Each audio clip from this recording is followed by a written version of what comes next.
सत श्री अकाल जी। तुसीं अजीत वैब टीवी देख रहे हो दोस्तों। मैं हाँ स्वर्ण सिंह टैणा ते हर रोज़ की तरह ही अजीत खबरां दा विशेष बुलेटिन लेके हाजिर हाँ। सब तो पहला सुर्खियां ते चार। सुखबीर सिंह बादल ने खेमकਰਨ तो विरसा सिंह वलटोहा नूं उम्मीदवार ऐलानिया। बैंकां दे निजीकरण के खिलाफ हड़ताल जारी। जथेदार दयाल सिंह कोलियांवाली दा होया देहांत। राज्यपाल ने किसानां दे हक दे विच केंद्र नूं नसीहत दित्ती। ਤੇ ਬਾਈਬਲ ਕਲਾਂ ਗੋਲੀकांड ਦੀ ਜਾਂਚ ਟੀਮ ਦੇ ਵੱਲੋਂ ਦਾਅਵਾ ਕਿ ਜਾਂਚ ਹੋਈ ਪੂਰੀ ਤਰ੍ਹਾਂ ਮੁਕੰਮਲ। ਤੇ ਹੁਣ ਖਬਰਾਂ ਦਾ ਵਿਸਥਾਰ। ਪੰਜਾਬ ਦੇ ਵਿੱਚ ਅਕਾਲੀ ਦਲ ਇਸ ਵਕਤ ਵਿਰੋਧੀ ਧਿਰ ਦੇ ਰੂਪ ਦੇ ਵਿੱਚ ਵੀ ਨਹੀਂ, ਪਰ ਅਕਾਲੀ ਦਲ ਦੇ ਵੱਲੋਂ ਆਪਣੀਆਂ ਸਿਆਸੀ ਸਰਗਰਮੀਆਂ ਪੰਜਾਬ ਮੰਗਦਾ ਹੈ ਜਵਾਬ ਨਾਂ ਦੇ ਥੱਲੇ ਵਧਾਈਆਂ ਗਈਆਂ ਨੇ। ਪਿਛਲੇ ਕਈ ਦਿਨਾਂ ਤੋਂ ਲਗਾਤਾਰ ਅਕਾਲੀ ਦਲ ਦੇ ਵੱਖ-ਵੱਖ ਸੀਨੀਅਰ ਜੂਨੀਅਰ ਨੇਤਾ ਵੱਖ-ਵੱਖ ਥਾਵਾਂ ਦੇ ਉੱਤੇ ਕੈਪਟਨ ਸਰਕਾਰ ਨੂੰ ਸਵਾਲ ਕਰਕੇ ਘੇਰ ਰਹੇ ਨੇ ਤੇ ਲਗਾਤਾਰ ਵੱਡੇ ਇਕੱਠ ਕੀਤੇ ਜਾ ਰਹੇ ਨੇ। ਅੱਜ ਸੁਖਬੀਰ ਸਿੰਘ ਬਾਦਲ ਮਾਝਾ ਖੇਤਰ ਦੇ ਵਿੱਚ ਗਏ। ਉਹਨਾਂ ਦੇ ਵੱਲੋਂ ਅੱਜ ਅਕਾਲੀ ਦਲ ਦਾ ਦੂਜਾ ਉਮੀਦਵਾਰ ਇਸ ਥਾਂ ਦੇ ਉੱਤੇ ਰੈਲੀ ਦੇ ਮੌਕੇ ਐਲਾਨ ਦਿੱਤਾ ਗਿਆ। ਲੰਘੇ ਕੱਲ੍ਹ ਸੁਖਬੀਰ ਸਿੰਘ ਬਾਦਲ ਦੇ ਵੱਲੋਂ ਇੱਕ ਰੈਲੀ ਨੂੰ ਸੰਬੋਧਨ ਕਰਦੇ ਹੋਏ ਇਸ ਗੱਲ ਦਾ ਐਲਾਨ ਕੀਤਾ ਗਿਆ ਸੀ ਕਿ ਸ਼੍ਰੋਮਣੀ ਅਕਾਲੀ ਦਲ 2022 ਦੀਆਂ ਵਿਧਾਨ ਸਭਾ ਚੋਣਾਂ ਦੇ ਮੱਦੇਨਜ਼ਰ ਆਪਣਾ ਪਹਿਲਾ ਉਮੀਦਵਾਰ ਅੱਜ ਐਲਾਨ ਕਰਨ ਲੱਗਾ ਹੈ ਤੇ ਸੁਖਬੀਰ ਸਿੰਘ ਨੇ ਕਿਹਾ ਸੀ ਕਿ ਉਹ ਉਮੀਦਵਾਰ ਮੈਂ ਹੀ ਹੋਵਾਂਗਾ। ਦੂਜੇ ਪਾਸੇ ਅੱਜ ਵਿਰਸਾ ਸਿੰਘ ਵਲਟੋਹਾ ਨੂੰ ਖੇਮਕਰਨ ਤੋਂ ਅਕਾਲੀ ਦਲ ਦਾ ਉਮੀਦਵਾਰ ਐਲਾਨ ਦਿੱਤਾ ਗਿਆ। ਬੇਸ਼ੱਕ ਇਸ ਵਕਤ 1 ਸਾਲ ਦੇ ਕਰੀਬ ਦਾ ਸਮਾਂ ਵਿਧਾਨ ਸਭਾ ਦੀਆਂ ਚੋਣਾਂ ਵਿੱਚ ਪਿਆ, ਪਰ ਸ਼੍ਰੋਮਣੀ ਅਕਾਲੀ ਦਲ ਦੇ ਵੱਲੋਂ ਹੁਣੇ ਤੋਂ ਆਪਣੇ ਉਮੀਦਵਾਰਾਂ ਨੂੰ ਐਲਾਨ ਕੇ ਮੈਦਾਨ ਨੂੰ ਭਖਾ ਦਿੱਤਾ ਗਿਆ। कैप्टन के खिलाफ जंग कल शुरू की जलालाबाद हल्के तो। मैं क्या विरसे जिन्ना जलालाबाद इकट्ठ होया उहदा रिकॉर्ड तू तोड़ना है। जदों मैं वड़ रहा सी मैं देखा जिन्ने लोग इत्थे तो वध बाहर सड़कों ते सी।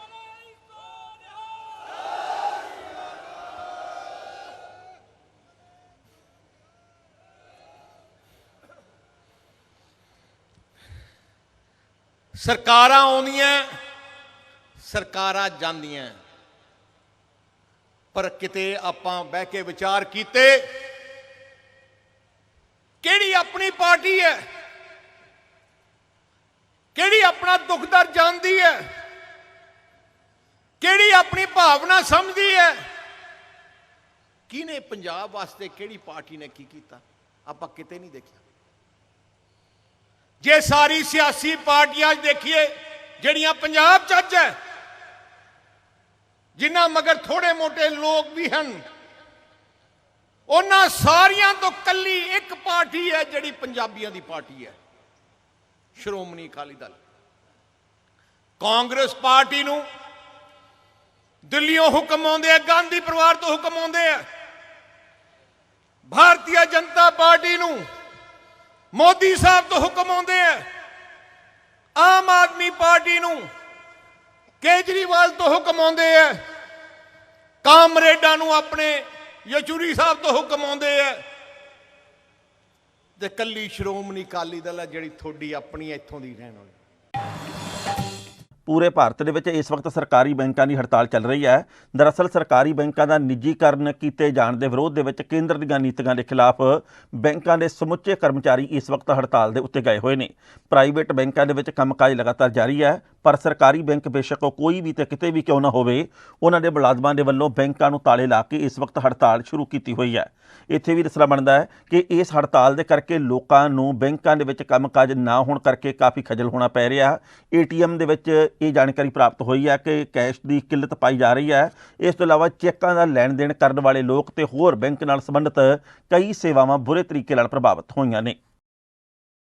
ਸਭ ਤੋਂ ਵੱਡਾ ਇਹਦਾ ਮੁੱਦਾ ਹੈ ਉਹ ਰਾਸ਼ਟਰੀ ਬੈਂਕਾਂ ਦਾ ਪ੍ਰਾਈਵੇਟਾਈਜੇਸ਼ਨ ਹੈ ਔਰ ਉਹਦੇ ਅਗੇਂਸਟ ਅੱਜ united forum of bank union ਦੀ ਕਾਲ ਦੇ ਉੱਤੇ ਸਾਰੇ EMPLOYE ਜਲੰਧਰ ਸੈਂਟਰ ਦੇ ਉੱਤੇ ਸਟ੍ਰਾਈਕ ਕਰ ਰਹੇ ਨੇ ਔਰ ਇਸੇ ਤਰ੍ਹਾਂ ਦੀਆਂ ਸਟ੍ਰਾਈਕ ਜਿਹੜੀਆਂ ਹੈ ਆਲ ਓਵਰ ਇੰਡੀਆ ਹਰ ਸੈਂਟਰ ਤੇ ਹੋ ਰਹੀਆਂ ਨੇ। ਹੁਣ ਤੁਹਾਡੀ ਕੀ ਮੰਗਾਂ ਨੇ ਜੇ ਹੁਣ ਕਦੋਂ ਤੱਕ ਤੁਸੀਂ ਅਲਟੀਮੇਟਮ ਦਿੰਦੇ ਹੋ ਸਰਕਾਰ ਨੂੰ ਔਰ ਅੱਗੇ ਦਾ ਤੁਹਾਡਾ ਕੀ ਰੂਪਰੇਖਾ ਰਹੇਗੀ ਸੰਘਰਸ਼ ਦੀ? ਅੱਜ 2 ਦਿਨ ਦੀ ਸਟ੍ਰਾਈਕ ਹੋਈ ਹੈ। ਇਸ ਤੋਂ ਬਾਅਦ ਐਸੋਸੀਏਸ਼ਨਸ ਜਿਹੜੀਆਂ united forum of bank union situation ਨੂੰ ਅਸੈਸ ਕਰੇਗਾ ਔਰ ਅਗਰ ਸਰਕਾਰ ਨੇ अपने इस पॉलिसी ਨੂੰ चेंज नहीं किया तो हो सकता है कि बैंक यूनियन इनडेफिनेट समय ਲਈ ਸਟ੍ਰਾਈਕ ਤੇ ਜਾਣ, ਜਿਸ ਦਾ ਦੇਸ਼ ਨੂੰ ਬਹੁਤ ਘਾਟਾ ਪਏਗਾ। ਸਾਬਕਾ ਮੁੱਖ ਮੰਤਰੀ ਪ੍ਰਕਾਸ਼ ਸਿੰਘ ਬਾਦਲ ਦੇ ਸਭ ਤੋਂ ਚਹੇਤਿਆਂ ਦੇ ਵਿੱਚੋਂ ਇੱਕ ਜਥੇਦਾਰ ਦਿਆਲ ਸਿੰਘ ਕੋਲਿਆਂਵਾਲੀ ਦਾ ਅੱਜ ਸਵੇਰ ਦੇ ਵੇਲੇ ਦੇਹਾਂਤ ਹੋਣ ਦੀ ਖਬਰ ਪ੍ਰਾਪਤ ਹੋਈ ਹੈ। ਉਹ ਪਿਛਲੇ ਕਾਫੀ ਸਮੇਂ ਤੋਂ ਬਿਮਾਰ ਸਨ ਤੇ ਜਾਣਕਾਰੀ ਦੇ ਮੁਤਾਬਕ ਉਹਨਾਂ ਨੂੰ ਬਲੱਡ ਕੈਂਸਰ ਸੀ। ਉਹ ਇਸ ਵਕਤ ਦਿੱਲੀ ਦੇ ਮੈਦਾਂਤਾ ਹਸਪਤਾਲ ਦੇ ਵਿੱਚ ਦਾਖਲ ਸਨ। ਕੁਝ ਦਿਨ ਪਹਿਲਾਂ ਹੀ ਵੱਡੇ ਬਾਦਲ ਦੇ ਵੱਲੋਂ ਉਹਨਾਂ ਦੀ ਸਿਹਤ ਦਾ ਹਾਲ ਚਾਲ ਜਾਣਿਆ ਗਿਆ ਸੀ। ਉਸ ਮੌਕੇ ਦੇ ਉੱਤੇ ਉਹਨਾਂ ਨੇ ਇਹ ਵੀ ਗੱਲ ਕਹੀ ਸੀ ਕਿ ਪੰਜਾਬ ਦੀ ਸੂਬਾ ਸਰਕਾਰ ਦੇ ਵੱਲੋਂ ਜੋ ਬਜਟ ਪੇਸ਼ ਕੀਤਾ ਗਿਆ ਇਹ ਸਿਰਫ ਤੇ ਸਿਰਫ ਡਰਾਮੇਬਾਜ਼ੀ ਵਾਲਾ ਬਜਟ ਹੈ। ਸ਼੍ਰੋਮਣੀ ਗੁਰਦੁਆਰਾ ਪ੍ਰਬੰਧਕ ਕਮੇਟੀ ਦੀ ਪ੍ਰਧਾਨ ਬੀਬੀ ਜਗੀਰ ਕੌਰ ਦੇ ਵੱਲੋਂ ਦਿਆਲ ਸਿੰਘ ਕੋਲਿਆਂਵਾਲੀ ਦੇ ਦੇਹਾਂਤ ਦੇ ਉੱਤੇ ਦੁੱਖ ਦਾ ਪ੍ਰਗਟਾਵਾ ਕੀਤਾ ਗਿਆ। ਉਹਨਾਂ ਨੇ ਕਿਹਾ ਕਿ ਅਕਾਲੀ ਦਲ ਦੇ ਵੱਲੋਂ ਦਿਆਲ ਸਿੰਘ ਕੋਲਿਆਂਵਾਲੀ ਦੀ ਦੇਣ ਨੂੰ ਹਮੇਸ਼ਾ ਚੇਤੇ ਕੀਤਾ ਜਾਂਦਾ ਰਹੇਗਾ।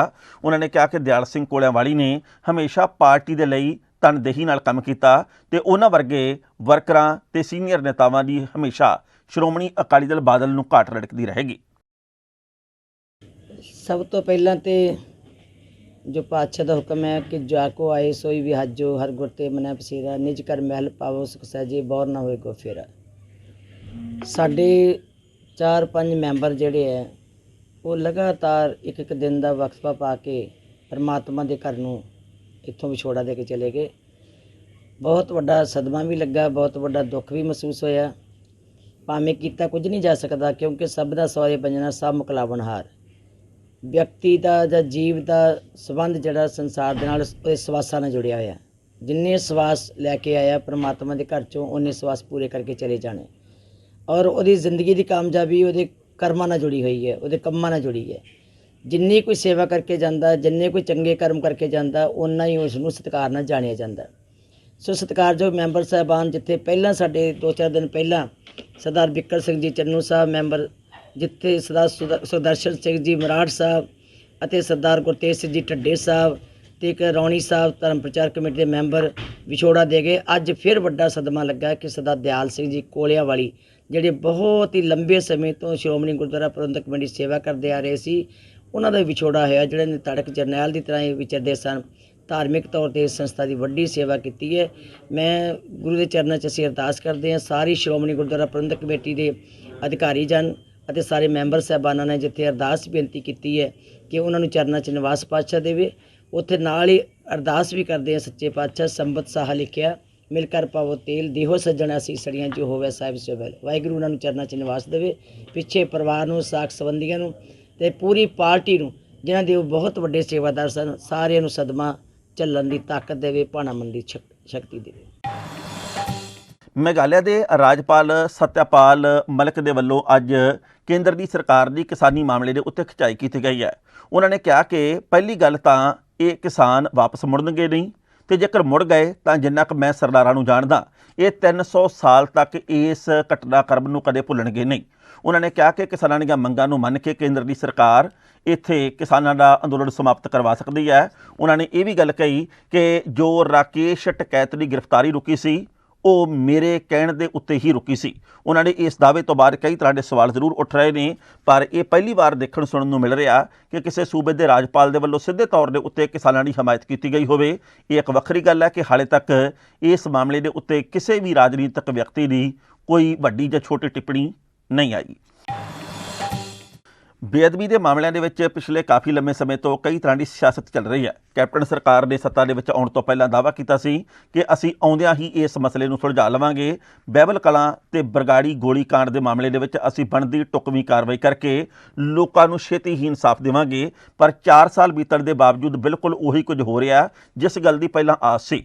ਕਿਉਂਕਿ ਆਸ ਇਸ ਗੱਲ ਦੀ ਸੀ ਕਿ 4 ਸਾਲ ਲੰਘਣ ਤੋਂ ਬਾਅਦ ਸੂਬੇ ਦੀ ਸਰਕਾਰ ਵੋਟਾਂ ਦੇ ਮੱਦੇਨਜ਼ਰ 5ਵੇਂ ਵਰ੍ਹੇ ਦੇ ਵਿੱਚ ਕੁਝ ਨਾ ਕੁਝ ਕਰ ਦਿਖਾਵੇਗੀ ਤੇ ਉਸੇ ਤਰ੍ਹਾਂ ਦੀ ਹਿਲਜੁਲ ਹੁਣ ਸਾਹਮਣੇ ਆਉਣ ਲੱਗੀ ਹੈ। SIT ਦੇ ਸੀਨੀਅਰ ਮੈਂਬਰ ਕੁਮਰ ਵਿਜੇ ਪ੍ਰਤਾਪ ਹੋਰਾਂ ਦੇ ਵੱਲੋਂ ਅੱਜ ਪ੍ਰੈਸ ਕਾਨਫਰੰਸ ਕਰਕੇ ਗੱਲ ਕਹੀ ਗਈ ਕਿ ਉਹਨਾਂ ਦੇ ਉੱਤੇ ਬੇਹੱਦ ਰਾਜਨੀਤਿਕ ਦਬਾਅ ਬਣਿਆ, ਪਰ ਉਹਨਾਂ ਦੀ ਟੀਮ ਦੇ ਵੱਲੋਂ ਵਧੀਆ ਤੇ ਪਾਰਦਰਸ਼ੀ ਤਰੀਕੇ ਦੇ ਨਾਲ ਇਹ ਸਾਰੀ ਜਾਂਚ ਪੜਤਾਲ ਲਗਭਗ ਮੁਕੰਮਲ ਕਰ ਲਈ ਗਈ ਹੈ। ਉਹਨਾਂ ਨੇ ਕਿਹਾ ਕਿ SIT ਦੇ ਵੱਲੋਂ ਜੋ ਕੰਮ ਕੀਤਾ ਜਾਣਾ ਸੀ ਉਹ ਲਗਭਗ ਮੁਕੰਮਲ ਹੋ ਚੁੱਕਿਆ। ਹੁਣ ਤੱਕ 9 ਚਲਾਨ ਪੇਸ਼ ਕੀਤੇ ਗਏ ਨੇ ਤੇ ਸਿਰਫ 1 ਚਲਾਨ ਨੂੰ ਪੇਸ਼ ਕਰਨਾ ਬਾਕੀ ਹੈ। ਉਹਨਾਂ ਨੇ ਕਿਹਾ ਕਿ ਲੋਕਾਂ ਨੂੰ ਇਸ ਮਾਮਲੇ ਵਿੱਚ ਇਨਸਾਫ ਮਿਲੇਗਾ, ਜਿਹੜੇ ਕਸੂਰਵਾਰ ਲੋਕ ਨੇ ਉਹਨਾਂ ਦੇ ਖਿਲਾਫ ਸਖਤ ਕਾਰਵਾਈ ਕੀਤੀ ਜਾਵੇਗੀ। ਉਹਨਾਂ ਨੇ ਕਿਹਾ ਕਿ ਕੁਝ ਵੱਡੇ ਨੇਤਾ ਵੀ ਇਸ ਮਾਮਲੇ ਦੇ ਵਿੱਚ ਸ਼ਾਮਲ ਨੇ। ਜਦੋਂ ਪੱਤਰਕਾਰਾਂ ਨੇ ਉਹਨਾਂ ਨੂੰ ਉਹਨਾਂ ਲੋਕਾਂ ਦੇ ਨਾਮਾਂ ਬਾਰੇ ਪੁੱਛਿਆ ਤਾਂ ਉਹਨਾਂ ਨੇ ਪੱਲਾ ਝਾੜ ਦਿੱਤਾ। ਕੋਟਕਪੂਰਾ ਗੋਲੀकांड ਤੇ ਬਹਿਬਲ ਕਲਾ ਗੋਲੀकांड ਇਸ ਦੀ ਤਫਤੀਸ਼ ਮੁਕੰਮਲ ਹੋ ਚੁੱਕੀ ਹੈ। 9 ਚਲਾਨ ਅਦਾਲਤ ਦੇ ਵਿੱਚ ਪੁੱਟ ਇਨਟੂ ਕੋਰਟ ਹੋ ਚੁੱਕੇ ਨੇ। एक चालान देना रहता है, लेकिन तफ्तीश मुकम्मल हो गई है।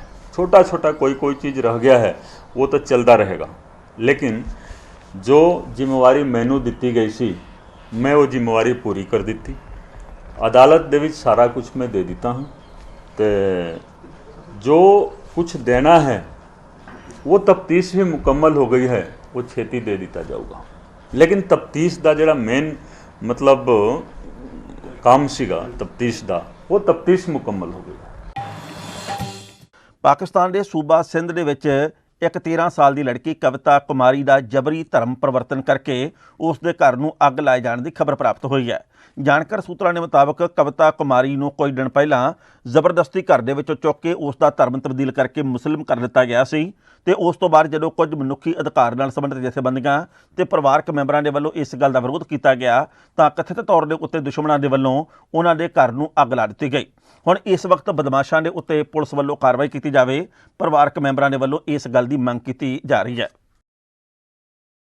थोड़ा सा एक चीज जो हाईलाइट की जा रही है, मैंने जरूरी समझा कि उस हवाले से आपको ब्रीफ करूं कि जो हमारा एग्रीमेंट हुआ था मियां मिट्ठू, पीर अयूब जान सरहदी और मुफ्ती नईम के साथ, उसमें मैं अभी जो 4-5 रिसेंटली इशू हुए हैं, नंबर 1 पे आते हैं कड़ियो गेवर का, जो जिन्होंने मुझे नहीं बताया है कि कड़ियो गेवर से लड़की गई थी, उसके बारे में मुझे इन्फॉर्म नहीं किया गया था, मगर फिर भी अयूब जान सरहदी को मुझे बताना चाहिए था।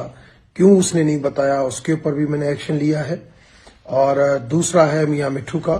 मियां मिट्ठू के पास 2 भील लड़कियां आई थी कन्वर्ट होने के लिए। वो उन्होंने 1 दिन, 2 दिन, 3 दिन जो है वो उनकी मुलाकातें डॉक्टर शफीक राम के घर में हमने कराई। एक लड़की जो जिसने कहा कि मैं वापस जाना चाहती हूँ, वो उन्होंने मुझे हैंडओवर की और मैंने भील कम्युनिटी को वापस दे दी। एक लड़की जो है वो अभी वहां पे बैठी हुई है। और उसके बाद एक लड़की आई है आरती, जो मेघवाल कम्युनिटी से है, उसकी भी मैंने मुलाकातें कराई हैं, मगर उसको कन्वर्ट नहीं होना चाहिए था और वो मियां मिठा ने गलत किया है। और तीसरी लड़की है कविता, जिसकी बहुत बात की जा रही है, और वो भरचुंडी वाले ने की है, मियां मिठा ने नहीं की है। और आप उसके ऊपर एक्शन देखेंगे कि हो नहीं सकता कि 13-14 साल की बच्चों को इस तरीके से बीच में बिठा के हथकंडे बुला के और जो है वो कन्वर्ट किया जाए। चौथा है अपना हालानी का, और हालानी का मैटर भी जो है उसके ऊपर भी मैंने एक्शन लिया हुआ है। उसके अंदर हमारी हिंदू कम्युनिटी का भी एक बंदा इन्वॉल्व है और पुलिस वाला इन्वॉल्व है, और ऐसे नहीं हो सकता कि इस तरीके से बच्चियां कन्वर्ट हो। मैं उसके ऊपर एक्शन ले रहा हूं और आप जल्द देखेंगे और आपके सामने रिजल्ट सामने होगी कि ये नहीं हो सकता जो मुआहदा हुआ है। और वो मुआहदा जो मियां मिठा के साथ है, पीर अयूब जान सरहदी के साथ है, मुफ्ती नईम के साथ है, मगर उसको सारे कंप्लाइंस करेंगे। ਬਠਿੰਡਾ ਦੇ ਸੀਆਈਏ ਸਟਾਫ ਦੇ ਵੱਲੋਂ ਅੱਜ ਉਹਨਾਂ ਲੋਕਾਂ ਨੂੰ ਗ੍ਰਿਫਤਾਰ ਕੀਤਾ ਗਿਆ ਜਿਹੜੇ ਲੋਕ ਔਰਤਾਂ ਦੇ ਕੱਪੜੇ ਪਹਿਨ ਕੇ ਵੱਖ-ਵੱਖ ਸੜਕਾਂ ਦੇ ਉੱਤੇ ਖੜ੍ਹ ਕੇ ਟਰੱਕ ਚਾਲਕਾਂ ਨੂੰ, ਬੱਸਾਂ ਵਾਲਿਆਂ ਨੂੰ ਜਾਂ ਕਾਰਾਂ ਜੀਪਾਂ ਵਾਲਿਆਂ ਨੂੰ ਲੁੱਟਣ ਦਾ ਕੰਮ ਕਰਦੇ ਸਨ। ਜਾਣਕਾਰ ਸੂਤਰਾਂ ਦੇ ਮੁਤਾਬਕ ਇਹ ਲੋਕ ਹਰ ਰੋਜ਼ ਔਰਤਾਂ ਵਾਲੇ ਕੱਪੜੇ ਪਹਿਨ ਕੇ ਸੜਕਾਂ ਦੇ ਵੱਖ-ਵੱਖ ਥਾਵਾਂ ਦੇ ਉੱਤੇ ਖੜ੍ਹ ਜਾਂਦੇ ਸਨ ਤੇ ਜਦੋਂ ਕੋਈ ਇਹਨਾਂ ਦੇ ਕੋਲੇ ਆ ਕੇ ਟਰੱਕ ਜਾਂ ਹੋਰ ਵਹੀਕਲ ਰੋਕਦਾ ਸੀ, ਉਸ ਤੋਂ ਬਾਅਦ ਇਹ ਹਥਿਆਰਾਂ ਨਾਲ ਉਹਨਾਂ ਉੱਤੇ ਹਮਲਾ ਕਰਕੇ ਲੁੱਟ-ਖੋਰ ਦੀ ਵਾਰਦਾਤ ਨੂੰ ਅੰਜਾਮ ਦਿੰਦੇ ਸਨ। ਪੁਲਿਸ ਦੇ ਵੱਲੋਂ ਇਹਨਾਂ ਲੋਕਾਂ ਨੂੰ ਗ੍ਰਿਫਤਾਰ ਕਰਨ ਵਿੱਚ ਸਫਲਤਾ ਹਾਸਲ ਕੀਤੀ ਗਈ ਹੈ। ਜਾਣਕਾਰੀ ਦੇ ਮੁਤਾਬਕ ਪੁਲਿਸ ਦੇ ਵੱਲੋਂ 315 ਬੋਰ ਦਾ ਇੱਕ ਪਿਸਤੌਲ, ਕੁਝ ਜ਼ਿੰਦਾ ਕਾਰਤੂਸ, ਕੁਝ ਕੁ ਹੋਰ ਹਥਿਆਰ ਵੀ ਬਰਾਮਦ ਕੀਤੇ ਗਏ ਨੇ। ਪੁਲਿਸ ਮੁਤਾਬਕ ਇਹਨਾਂ ਲੋਕਾਂ ਦੇ ਵੱਲੋਂ ਹੋਰ ਖੁਲਾਸੇ ਕੀਤੇ ਜਾਣ ਦੀ ਆਸ ਕੀਤੀ ਜਾ ਰਹੀ ਹੈ। ਸਾਡੇ ਇੰਸਪੈਕਟਰ ਸੀਏ 1 ਰਜਿੰਦਰ ਸਿੰਘ ਸਮੇਤ ਪੁਲਿਸ ਪਾਰਟੀ ਇਹਨਾਂ ਦੀ ਸੀਗੀ, ਗੁਰਿੰਦਰ ਸਿੰਘ ਸਬ ਇੰਸਪੈਕਟਰ, ਉਹਨਾਂ ਨੇ ਰਾਮਪੁਰੇ ਤੋਂ ਜਿਹੜਾ ਜਾਂਦਾ ਮਹਾਰਾਜ ਨੂੰ ਉਹ ਸੜਕ ਜਾਂਦੀ ਹੈ, ਉੱਥੇ ਇੱਕ ਝਿੜੀ ਬਣੀ ਹੋਈ ਆ, ਬੇਬਾਦ ਇਲਾਕਾ ਹੈਗਾ, ਉੱਥੇ ਮੁਖਬਰੀ ਤੇ ਇਹਨਾਂ ਨੂੰ ਮੁਖਬਰੀ ਹੋਈ ਸੀ। ਮੁਖਬਰੀ ਬਿਹਾਰ ਤੇ ਪਰਚਾ ਦੇ ਕੇ ਇਹ ਜੀ 6-7 ਬੰਦੇ ਜਿਹੜੇ ਹੈਗੇ ਨੇ, ਮਨੀ ਸਿੰਘ, ਹਰਪ੍ਰੀਤ ਸਿੰਘ ਨਾਲ ਲਵਦੀਪ ਸਿੰਘ, ਇਹ ਨਾਲ ਕੁਛ ਬੰਦੇ ਹੋਰ ਨੇ, ਇਹ ਆਮ ਲੋਕਾਂ ਨੂੰ, ਜਿਹੜੇ ਭੋਲੇ ਭਾਲੇ ਲੋਕਾਂ ਨੂੰ, ਜਿਹੜੇ ਰਾਤ ਨੂੰ ਟ੍ਰੈਫਿਕ ਚੱਲਦੀ ਹੈ, ਲੇਡੀਜ਼ ਦੇ ਕੱਪੜੇ ਪਾ ਕੇ ਇਹਨੂੰ ਗੁੰਮਰਾਹ ਕਰਕੇ ਲਿਖਾ ਦੇ ਕੇ ਤੇ ਇਕੱਠੇ ਹੋ ਕੇ ਲੁੱਟਮਾਰ ਕਰਦੇ। ਉਸ ਬਿਹਾਰ ਤੇ ਪਰਚਾ ਦਰਜ ਕਰਕੇ ਉਹ ਮੌਕੇ ਤੇ ਜਾ ਕੇ ਇਹਨਾਂ ਨੂੰ ਜਿਹੜਾ ਕਾਬੂ ਕੀਤਾ। ਇਹਨਾਂ ਦੇ ਕੋਲੋਂ ਮੌਕੇ ਤੇ ਉਸ ਜਿਹੜੀ ਚਿੜੀ ਸੀ ਉੱਥੋਂ ਕਾਬੂ ਕਰਕੇ ਇਹਨਾਂ ਕੋਲੋਂ ਇੱਕ ਕਿਰਚ ਲੋਹਾ, 315 ਬੋਰ ਪਿਸਤੌਲ, 25,000 ਰੁਪਇਆ ਕੈਸ਼ 15 ਮੋਬਾਈਲ ਬਰਾਮਦ ਹੋਏ ਨੇ ਤੇ ਬਾਕੀ ਮੌਕੇ ਤੋਂ 5 ਬੰਦੇ ਕਾਬੂ ਕਰ ਲਏ ਸੀ, 2 ਬੰਦੇ ਅਰੈਸਟ ਕਰਨੇ ਬਾਕੀ। ਸਰ ਕਿੱਥੋਂ ਦੇ ਰਹਿਣ ਵਾਲੇ? ਇਹ ਨਾਲ ਦੇ ਪਿੰਡਾਂ ਦੇ ਹੀ, ਰਾਮਪੁਰੇ ਦੇ ਨਾਲ ਪਿੰਡ ਲਹਿਰਾ ਪਿੰਡ ਹੈ, ਨਾਲ ਕੌੜਿਆਂ ਹੈਗਾ ਪਿੰਡ, ਤੇ ਨਾਲ ਮੁਹੱਲੇ ਨੇ ਨਾਲ ਪਿੰਡਾਂ ਰਹਿਣ ਵਾਲੇ। ਸਰ ਕਿੰਨੀ ਵਾਰਦਾਤਾਂ ਨੂੰ ਹੁਣ ਤੱਕ ਅੰਜਾਮ ਦੇ ਚੁੱਕੇ? ਇਹ ਹੁਣ ਤੱਕ ਘੱਟੋ 10-15 ਦੇ ਵਾਰਦਾਤਾਂ ਨੂੰ ਅੰਜਾਮ ਦੇ ਚੁੱਕੇ ਨੇ ਤੇ ਯਾਨੀ ਕਿ ਮੌਕੇ ਤੋਂ ਇਹ ਹੈਗਾ ਕੋਈ ਮੁਖਬਰੀ ਤੇ ਇਹਨੂੰ ਕਾਬੂ ਕਰ ਲਿਆ ਸੀ। ਹੋਰ ਪੁੱਛਗਿੱਛ ਦੌਰਾਨ ਕੋਈ ਹੋਰ ਗੱਲ ਸਾਹਮਣੇ ਆਈ? ਕੋਸ਼ਿਸ਼ ਦੌਰਾਨ ਫਿਰ ਇਹੀ ਸਾਹਮਣੇ ਆਈ ਹੈ ਵੀ ਆਮ ਨੋਰਮਲ ਘਰਾਂ ਨੂੰ ਬਿਲੋਂਗ ਕਰਦੇ ਨੇ ਤੇ ਬੇਰੁਜ਼ਗਾਰੀ ਹੋਣ ਕਰਕੇ ਕੋਈ ਡਰਾਈਵਰੀ ਕਰਦਾ ਹੈ, ਕੋਈ ਛੋਟਾ ਮੋਟਾ ਕੰਮ ਕਰਦਾ ਹੈ, ਤੇ ਸਲਾਹ ਕਰਕੇ ਇਹਨਾਂ ਨੇ ਆਹ ਕੰਮ ਸ਼ੁਰੂ ਕਰ ਲਿਆ ਮੋਟਾ ਹੋਣ ਦਾ। ਪੂਰੇ ਭਾਰਤ ਦੇ ਵਿੱਚ ਇਸ ਵਕਤ ਮਹਿੰਗਾਈ ਨੇ ਲੋਕਾਂ ਦਾ ਲੱਕ ਤੋੜਿਆ ਹੋਇਆ, ਪਰ ਇਸ ਵਕਤ ਸਿਰਫ ਤੇ ਸਿਰਫ ਕਿਸਾਨ ਹੀ ਇਸ ਮਹਿੰਗਾਈ ਦੇ ਖਿਲਾਫ ਬੋਲ ਰਹੇ ਨੇ। ਹੈਰਾਨੀ ਇਸ ਗੱਲ ਦੀ ਹੁੰਦੀ ਹੈ ਕਿ ਮਹਿੰਗਾਈ ਦੀ ਮਾਰ ਸਭ ਨੂੰ ਪੈ ਰਹੀ ਹੈ, ਪਰ ਬੋਲਣਾ ਸਿਰਫ ਕਿਸਾਨ ਨਹੀਂ ਹੈ। ਦੂਜੇ ਲੋਕਾਂ ਦੇ ਵੱਲੋਂ ਇਸ ਮਾਮਲੇ ਦੇ ਵਿੱਚ ਹਾਲੇ ਤੱਕ ਚੁੱਪ ਵੱਟੀ ਹੋਈ ਹੈ। ਅੱਜ ਮੋਗਾ ਜ਼ਿਲ੍ਹੇ ਦੇ ਵਿੱਚ ਡਿਪਟੀ ਕਮਿਸ਼ਨਰ ਦੇ ਦਫ਼ਤਰ ਦੇ ਸਾਹਮਣੇ ਪ੍ਰਦਰਸ਼ਨ ਕੀਤਾ ਗਿਆ। ਕਿਸਾਨਾਂ ਦੇ ਵੱਲੋਂ ਇਸ ਵਕਤ ਡੀਸੀ ਦਫ਼ਤਰ ਦੇ ਵਿੱਚ ਮੰਗ ਪੱਤਰ ਵੀ ਸੌਂਪਿਆ ਗਿਆ। ਕਿਸਾਨ ਆਗੂਆਂ ਨੇ ਇਹ ਗੱਲ ਕਹੀ ਕਿ ਜਿਸ ਤਰੀਕੇ ਦੇ ਨਾਲ ਪੰਜਾਬ ਤੇ ਸਮੁੱਚੇ ਭਾਰਤ ਦੇ ਵਿੱਚ ਪੈਟਰੋਲ ਤੇ ਡੀਜ਼ਲ ਨੇ ਲੋਕਾਂ ਦੀ ਜਾਨ ਲਈ ਹੋਈ ਹੈ, ਜਿਸ ਤਰੀਕੇ ਦੇ ਨਾਲ ਗੈਸ ਦੀਆਂ ਕੀਮਤਾਂ ਦੇ ਵਿੱਚ ਬੇਤਹਾਸ਼ਾ ਵਾਧਾ ਹੋਇਆ, ਉਸ ਤੋਂ ਬਾਅਦ ਸਭਨਾਂ ਨੂੰ ਇਕੱਠੇ ਹੋ ਕੇ ਮੋਦੀ ਸਰਕਾਰ ਦੇ ਖਿਲਾਫ ਮੋਰਚਾ ਖੋਲ੍ਹਣਾ ਚਾਹੀਦਾ ਹੈ। ਜੋ ਸਰਕਾਰ ਹਰ ਰੋਜ਼ ਪੈਟਰੋਲ, ਡੀਜ਼ਲ, ਰਸੋਈ ਗੈਸ ਅਤੇ ਹੋਰ ਜ਼ਰੂਰੀ ਵਸਤਾਂ ਦੀਆਂ ਕੀਮਤਾਂ ਜਿਹੜੀਆਂ ਹੈਗੀਆਂ ਥੋੜ੍ਹੇ ਚਿਰ 'ਚ ਹੀ ਲਗਭਗ ਡੇਢੀਆਂ ਹੋ ਗਈਆਂ ਹੈਗੀਆਂ ਵੀ ਉਹ ਕੀਮਤਾਂ ਜਿਹੜੀਆਂ ਹੈਗੀਆਂ ਉਹ ਨਹੀਂ ਵਧਣੀਆਂ ਚਾਹੀਦੀਆਂ, ਉਹ ਕੀਮਤਾਂ ਜਿਹੜੀਆਂ ਵਾਪਸ ਲੈਣੀਆਂ ਚਾਹੀਦੀਆਂ ਸਰਕਾਰ ਨੂੰ, ਕਿਉਂਕਿ ਤੇਲ ਤੇ ਗੈਸ ਜਾਂ ਜਿਹੜੀ ਹੈਗੀ ਤੋਂ ਸਰਕਾਰ ਨੂੰ ਬਹੁਤ ਜ਼ਿਆਦਾ ਪ੍ਰੋਫਿਟ ਆ। ਮੌਜੂਦਾ ਦੀਆਂ ਕੀਮਤਾਂ ਘੱਟ ਕੀਤੀਆਂ ਜਾਂਦੀਆਂ, ਜਿੰਨੇ ਟੈਕਸ ਲਾਏ ਹੋਏ ਨੇ ਸਰਕਾਰਾਂ ਨੂੰ ਉਹ ਘੱਟ ਕਰਨੇ ਚਾਹੀਦੇ ਨੇ। ਇਹ ਜਿਹੜੇ ਹੈਗੇ ਆ ਕਾਲੇ ਕਾਨੂੰਨ ਆ, ਜਿਹੜੇ ਖੇਤੀ ਨਾਲ ਸੰਬੰਧਿਤ ਕਾਲੇ ਕਾਨੂੰਨ ਆ, ਉਹ ਵਾਪਸ ਲੈਣੇ ਚਾਹੀਦੇ ਆ। ਇੱਕ ਕਿਰਤ ਕਾਨੂੰਨ ਆ ਜਿਹੜੇ ਹੈਗੇ ਆ, ਜਿਹੜੇ ਕਿਰਤੀਆਂ ਦੇ ਮਾਰੂ ਕਾਨੂੰਨ ਜਿਹੜੇ ਹੈਗੇ ਆ, ਪਹਿਲਾਂ ਉਹ 30-35 ਕਾਨੂੰਨ ਸੀਗੇ, ਉਹਨਾਂ ਨੂੰ ਜਿਹੜੇ ਘੱਟ ਕਰਕੇ ਹੁਣ 3 ਜਾਂ 4 ਕਾਨੂੰਨਾਂ 'ਚ ਬਦਲਿਆ ਗਿਆ ਸਰਕਾਰ ਵੱਲੋਂ। ਉਹ ਜਿਹੜੇ ਹੈਗੇ ਆ ਕਿਰਤੀਆਂ ਦੇ ਲਈ ਬਹੁਤ ਘਾਤਕ ਕਾਨੂੰਨ ਹੈ, ਯੂਨੀਅਨਾਂ ਬਣਾਉਣ ਦੇ ਅਧਿਕਾਰ ਪਾਉਂਦੇ ਨੇ। ਉਹਨਾਂ ਦੇ ਜਿਹੜੇ ਹੈਗੇ ਕੰਮ ਦੇ ਘੰਟੇ ਜਿਹੜੇ ਹੈਗੇ 8 ਦੀ ਬਜਾਏ 12 ਘੰਟੇ ਕੰਮ ਕਰਨ ਦੀਆਂ ਜਿਹੜੀਆਂ ਹਦਾਇਤਾਂ ਦਿੰਦੇ ਨੇ, ਉਹ ਜਿਹੜੇ ਕਾਨੂੰਨ ਹੈਗੇ ਉਹ ਰੱਦ ਹੋਣੇ ਚਾਹੀਦੇ ਹੈਗੇ ਆ। ਇਸ ਕਰਕੇ ਅੱਜ ਦਾ ਜਿਹੜਾ ਹੈਗਾ ਡੀਸੀ ਦਫ਼ਤਰ ਕੋਲ ਧਰਨਾ ਲਾਇਆ ਗਿਆ। ਧਰਨੇ ਤੋਂ ਬਾਅਦ ਮੰਗ ਪੱਤਰ ਡੀਸੀ ਦਿੱਤਾ ਉਹ ਸ਼ਹਿਰ ਵਿੱਚ ਮਾਰਚ ਕੀਤੀ। ਕੈਪਟਨ ਸਰਕਾਰ ਕਹਿੰਦੀ ਹੈ, ਕੈਪਟਨ ਅਮਰਿੰਦਰ ਸਿੰਘ ਕਹਿੰਦੇ ਵੀ ਕਿਸਾਨਾਂ ਦੇ ਕੇਂਦਰ ਵਿਚਾਲੇ ਅਸੀਂ ਨਹੀਂ ਆਉਣਾਗਾ, ਅਸੀਂ ਪਿੱਛੇ ਕੋਈ ਗੱਲਬਾਤ ਨਹੀਂ ਕਰਨੀ। ਕਿਸ ਤਰ੍ਹਾਂ ਦੇਖਦੇ ਹੋ? ਅਸੀਂ ਦੇਖਦੇ ਹਾਂ ਕਿ ਜਿਹੜੀ ਕੈਪਟਨ ਸਰਕਾਰ ਹੈਗੀ ਆ ਤੇ ਮੋਦੀ ਸਰਕਾਰ ਹੈਗੀ ਆ, ਇਹਨਾਂ 'ਚ ਸਿਰਫ ਥੋੜ੍ਹਾ ਬਹੁਤਾ ਫਰਕ ਹੈਗਾ, ਕੋਈ ਬਹੁਤਾ ਫਰਕ ਨਹੀਂ ਗਾ। ਕਿਉਂਕਿ ਪਹਿਲਾਂ ਵੀ ਜਿਹੜੇ ਹੈਗੇ ਆ ਇਹ ਕਾਨੂੰਨਾਂ ਨਾਲ ਮਿਲਦੇ ਜੁਲਦੇ ਕਾਨੂੰਨ ਜਿਹੜੇ ਹੈਗੇ ਉਹ ਅਕਾਲੀ ਦਲ ਨੇ ਬਣਾਏ ਸੀਗੇ, ਇਹ ਜਿਹੜੇ ਹੈਗੇ ਕੈਪਟਨ ਨੇ ਬਣਾਏ ਆ। ਹੁਣ ਵੀ ਜਿਹੜਾ ਕੈਪਟਨ ਨੇ ਕੀਤਾ ਹੈ ਵਿਧਾਨ ਸਭਾ 'ਚ ਜਿਹੜੇ ਰੱਦ ਕਰਨ ਦੀ ਗੱਲ ਹੈਗੀ ਉਹ ਇੱਕ ਨਾਟਕ ਤੋਂ ਬਾਅਦ ਅਸੀਂ ਕੁਛ ਨਹੀਂ ਸਮਝਦੇ। ਇਸ ਕਰਕੇ ਅਸੀਂ ਸਮਝਦੇ ਹੈਗੇ ਆ ਕਿ ਕਾਨੂੰਨ ਜਿਹੜੇ ਹੈਗੇ ਆ ਰੱਦ ਕਰਨੇ ਚਾਹੀਦੇ ਆ। ਇੱਕ FCI ਜਿਹੜੀ ਨਵੀਆਂ ਹਦਾਇਤਾਂ ਆਈਆਂ ਨੇ ਵੀ ਜਿਹੜੀਆਂ ਇਹ ਫਸਲਵਾੜੀ ਤਾਂ ਹੀ ਖਰੀਦੀ ਜਾਊਗੀ ਜੇਕਰ ਕਿਸਾਨ ਜਿਹੜੇ ਹੈਗੇ ਆ ਉਹ ਆਪਣਾ ਬਿਉਰਾ ਦਿੰਦੇ ਤਾਂ। ਅਸੀਂ ਸਮਝਦੇ ਹਾਂ ਕਿ ਅਸਲ ਵਿੱਚ ਇਹ ਖਰੀਦ ਬੰਦ ਕਰਨ ਦਾ ਢੰਗ ਇੱਕ ਹੈਗਾ। ਅਸੀਂ ਸਮਝਦੇ ਹਾਂ ਇਹ ਐਪਨੀ ਜਿਹੜਾ ਇਹਨਾਂ ਨੇ FCI ਨੇ ਹੁਣ ਪੱਤਰ ਕੱਢਿਆ ਵਾਪਸ ਲੈਣਾ ਚਾਹੀਦਾ। ਮੋਦੀ ਸਰਕਾਰ ਦੇ ਨਾਦਰਸ਼ਾਹੀ ਰਵੱਈਏ ਦੇ ਖਿਲਾਫ ਅੱਜ ਕਿਸਾਨ ਮਜ਼ਦੂਰ ਸੰਘਰਸ਼ ਕਮੇਟੀ ਦੇ ਵੱਲੋਂ ਵੱਡੇ ਪੱਧਰ ਦੇ ਉੱਤੇ ਫਿਰੋਜ਼ਪੁਰ ਦੀ ਦਾਣਾ ਮੰਡੀ ਜੋ ਕਿ ਫਰੀਦਕੋਟ ਰੋਡ ਦੇ ਉੱਤੇ ਸਥਿਤ ਹੈ, ਉੱਥੇ ਲੋਕਾਂ ਦਾ ਲਾਮਿਸਾਲ ਇਕੱਠ ਕੀਤਾ ਗਿਆ। ਇਸ ਮਹਾਰੈਲੀ ਦੇ ਵਿੱਚ ਕਈ ਕਲਾਕਾਰ, ਕਈ ਰਾਜਨੀਤਿਕ ਲੋਕ, ਖਾਸ ਕਰਕੇ ਉਹ ਲੋਕ ਜਿਹੜੇ ਕਿ ਲੋਕ ਪੱਖੀ ਰਾਜਨੀਤੀ ਵਿੱਚ ਯਕੀਨ ਰੱਖਦੇ ਹਨ, ਉਹਨਾਂ ਦੇ ਵੱਲੋਂ ਸ਼ਿਰਕਤ ਕੀਤੀ ਗਈ। ਕਿਸਾਨ ਆਗੂਆਂ ਨੇ ਇਸ ਮੌਕੇ ਦੇ ਉੱਤੇ ਇਹ ਗੱਲ ਕਹੀ ਕਿ ਜੋ ਮੋਦੀ ਸਰਕਾਰ ਦੇ ਵੱਲੋਂ ਤਾਨਾਸ਼ਾਹੀ ਰਵੱਈਆ ਅਪਣਾਇਆ ਹੋਇਆ, ਇਸ ਨੂੰ ਬਰਦਾਸ਼ਤ ਨਹੀਂ ਕੀਤਾ ਜਾਵੇਗਾ। ਇਸ ਮੌਕੇ ਦੇ ਉੱਤੇ ਕਿਸਾਨਾਂ ਨੇ ਇਸ ਗੱਲ ਦਾ ਵੀ ਐਲਾਨ ਕੀਤਾ ਕਿ ਵੱਖ-ਵੱਖ ਬਾਰਡਰਾਂ ਦੇ ਉੱਤੇ ਬੈਠੇ ਹੋਏ ਕਿਸਾਨਾਂ ਦੇ ਹੌਸਲੇ ਪਸਤ ਨਹੀਂ ਹੋਣ ਦਿੱਤੇ ਜਾਣਗੇ ਤੇ ਉਹਨਾਂ ਦੀ ਸਹਾਇਤਾ ਤੇ ਉਹਨਾਂ ਦੇ ਹੌਸਲੇ ਦੀ ਮਜ਼ਬੂਤੀ ਦੇ ਲਈ ਲਗਾਤਾਰ ਪੰਜਾਬ ਦੇ ਵੱਖ-ਵੱਖ ਹਿੱਸਿਆਂ ਦੇ ਵਿੱਚੋਂ ਟਰਾਲੀਆਂ ਭਰ-ਭਰ ਕੇ ਲੋਕ ਜਾਂਦੇ ਆਉਂਦੇ ਰਹਿਣਗੇ। ਇਹ ਜੋ ਆਪਾਂ ਪੰਜਾਬ ਦੇ ਵਿੱਚ ਮਹਾਰੈਲੀਆਂ ਕਰ ਰਹੇ ਹਾਂ, 25 ਫਰਵਰੀ ਨੂੰ ਤਰਨਤਾਰਨ ਦੀ ਦਾਣਾ ਮੰਡੀ ਦੇ ਵਿੱਚ ਬਹੁਤ ਵਿਸ਼ਾਲ ਇਕੱਠ ਕੀਤਾ ਗਿਆ ਸੀ। ਇਸੇ ਤਰ੍ਹਾਂ 12 ਮਾਰਚ ਨੂੰ ਜਲੰਧਰ ਦੀ ਧਰਤੀ ਉੱਤੇ ਸ਼ਾਹਕੋਟ ਵਿਖੇ ਇਕੱਠ ਕੀਤਾ ਗਿਆ। ਕੱਲ 14 ਮਾਰਚ ਨੂੰ ਗੁਰੂ ਨਾਨਕ ਸਾਹਿਬ ਦੀ ਵਰਸੋਈ ਹੋਈ ਧਰਤੀ ਉੱਤੇ ਸੁਲਤਾਨਪੁਰ ਲੋਧੀ ਵਿਖੇ ਬਹੁਤ ਵਿਸ਼ਾਲ ਇਕੱਠ ਹੋਇਆ। ਅੱਜ ਮਾਲਵੇ ਦੀ ਧਰਤੀ ਉੱਤੇ ਤੁਸੀਂ ਇਹ ਵਿਸ਼ਾਲ ਇਕੱਠ ਕਰਕੇ ਬੈਠੇ ਜੋ, ਇਹਦਾ ਮੁੱਖ ਮਕਸਦ ਇੱਕ ਹੀ ਹੈ, ਲੋਕਾਂ 'ਚ ਜਾਗਰਤ ਕੀਤਾ ਜਾਵੇ ਲਾਮਬੰਦ ਕੀਤਾ ਜਾਵੇ, ਸੰਘਰਸ਼ਾਂ ਲਈ ਪ੍ਰੇਰਿਆ ਜਾਵੇ। ਜਿਹੜਾ ਦਿੱਲੀ ਦੇ ਵਿੱਚ ਦੇਸ਼ ਵਿਆਪੀ ਮੋਰਚਾ ਚੱਲ ਰਿਹਾ, ਕੌਮਾਂਤਰੀ ਮੋਰਚਾ ਚੱਲ ਰਿਹਾ, ਉਸ ਮੋਰਚੇ ਨੂੰ ਹੋਰ ਮਜ਼ਬੂਤ ਕੀਤਾ ਜਾਵੇ, ਉਸ ਨੂੰ ਤਕੜਿਆ ਕੀਤਾ ਜਾਵੇ, ਉਸ ਮੋਰਚੇ ਨੂੰ ਹੋਰ ਗਤੀ ਦਿੱਤੀ ਜਾਵੇ। ਇਸ ਰੈਲੀ ਦਾ ਮੇਨ ਮਕਸਦ ਹੈ। CHC ਗੁਰੂ ਹਰਸਹਾਏ ਦੇ ਵਿੱਚ ਅੱਜ ਡਾਕਟਰਾਂ ਦੇ ਵੱਲੋਂ 2 ਘੰਟੇ ਦੇ ਲਈ ਹੜਤਾਲ ਕੀਤੀ ਗਈ, ਜਿਸ ਕਰਕੇ ਲੋਕਾਂ ਨੂੰ ਭਾਰੀ ਖੱਜਲ ਖੁਆਰੀ ਦਾ ਸਾਹਮਣਾ ਕਰਨਾ ਪਿਆ। ਦਰਅਸਲ ਅੱਜ ਜਦੋਂ ਹਸਪਤਾਲ ਦੇ ਵਿੱਚ ਲੋਕ ਵੱਖ-ਵੱਖ ਮਰਜ਼ਾਂ ਦੀ ਦਵਾਈ ਲੈਣ ਦੇ ਲਈ ਪਹੁੰਚਦੇ ਸਨ ਤਾਂ ਡਾਕਟਰਾਂ ਦੇ ਵੱਲੋਂ ਹੜਤਾਲ ਕੀਤੀ ਹੋਣ ਕਰਕੇ ਉਹਨਾਂ ਨੂੰ ਕਾਫੀ ਪ੍ਰਭਾਵਿਤ ਹੋਣਾ ਪੈਂਦਾ ਸੀ। ਲੰਘੇ ਦਿਨੀ ਆਪਾਂ ਜਾਣਦੇ ਹਾਂ ਕਿ ਅੰਮ੍ਰਿਤਸਰ ਦੇ ਸਰਕਾਰੀ ਹਸਪਤਾਲ ਦੇ ਵਿੱਚ 2 ਗਰੁੱਪਾਂ ਦੀ ਆਪਸੀ ਲੜਾਈ ਦੇ ਵਿੱਚ ਇੱਕ ਗਰੁੱਪ ਦੇ ਵੱਲੋਂ ਇੱਕ ਡਾਕਟਰ ਦੇ ਗੋਲੀ ਮਾਰ ਦਿੱਤੀ ਗਈ ਸੀ। ਉਸ ਤੋਂ ਬਾਅਦ ਪੂਰੇ ਪੰਜਾਬ ਦੇ ਸਰਕਾਰੀ ਹਸਪਤਾਲਾਂ ਦੇ ਸਾਰੇ ਸਟਾਫ ਦੇ ਵੱਲੋਂ ਇਸ ਗੱਲ ਦੀ ਮੰਗ ਕੀਤੀ ਜਾ ਰਹੀ ਹੈ ਕਿ ਸਾਨੂੰ ਸੁਰੱਖਿਆ ਮੁਹੱਈਆ ਕਰਵਾਈ ਜਾਵੇ, ਕਿਉਂਕਿ ਕਿਸੇ ਵੀ ਥਾਂ ਦੇ ਉੱਤੇ ਕੋਈ ਵੀ ਇਸ ਵਕਤ ਗੋਲੀ ਮਾਰ ਜਾਂਦਾ ਹੈ ਜਾਂ ਫਿਰ ਮੁਲਾਜ਼ਮਾਂ ਦੇ ਨਾਲ ਬਦਸਲੂਕੀ ਦੀਆਂ ਖਬਰਾਂ ਸਾਹਮਣੇ ਆਉਂਦੀਆਂ ਨੇ।